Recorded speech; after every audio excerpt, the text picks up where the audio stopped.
Here's another quick tutorial on how to ruin the rest of your life. Step 1. Close your body language.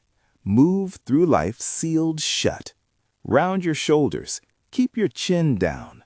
Avoid eye contact. Don't give anyone the sense you're approachable or trustworthy. If you look socially unreceptive, you'll make fewer friends and cut spontaneous connection down to almost nothing. Perfect. Now, ideally, everyone stays out of your way and leaves you alone. Step 2. Check your phone. Whenever you're unsure what to do, look at your phone, especially if you don't even have a reason. Stay busy so you never have to interact with anyone you're not comfortable with. Conversation can get awkward. It can get unpredictable. Don't chance it. Train your reflex. Confusion equals screen. Do it so often you genuinely forget how people are supposed to relate to each other. Step 3. Be late. Never show up early. Aim for exactly on time, preferably a few minutes behind. Don't let anyone think you're prepared, disciplined, or capable of managing your time.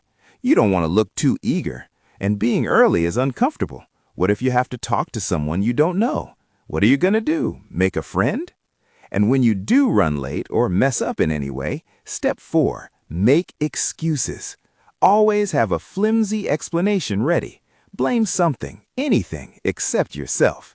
Never own your mistakes. Never sincerely try to fix them. Just rotate through excuses and keep track of which ones you used recently. The rule is simple. Never admit it's your fault, even when you know it is. Eventually, you won't even remember the last time you apologized. Step 5. Develop an external locus of control. Start truly believing none of this is on you. Convince yourself that life only happens to you, never because of you. That you played no role in your misfortune. If you commit to this, your subconscious will hand over the steering wheel too. You'll sit back and wait for success to magically arrive. Step 6. Steal the spotlight. No matter what someone says, find a way to loop it back to you. Their story isn't as wild as that thing that happened to you that one time. Never ask people how they're doing, and if you do, only as a formality. Grab the microphone back as fast as you can. After all, how else are you going to get validation if you're constantly talking about yourself? Act like this long enough and you'll become so draining to be around that friends start disappearing instead of multiplying. Step 7. Detract. On the rare occasion you're not talking about yourself, talk about someone else negatively.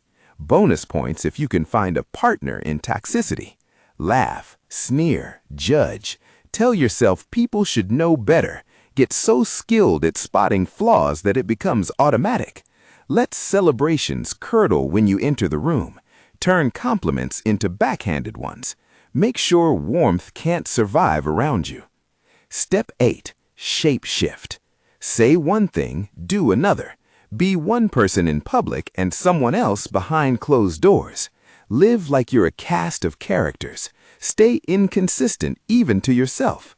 Become a chameleon, whatever you need to be in the moment. Drift so far from your own standards that you lose your identity entirely. Step 9. Wish. Never humble yourself with planning or with prayer. Just wish. Daydream about your perfect life. Reject the cards in your hand. Refuse to participate in shaping your future. Wait for the solution to gallop over the hill like a knight in shining armor. Step 10. Shrink. Make a habit of doing things that quietly steal your life. Avoid anything that makes you feel strong.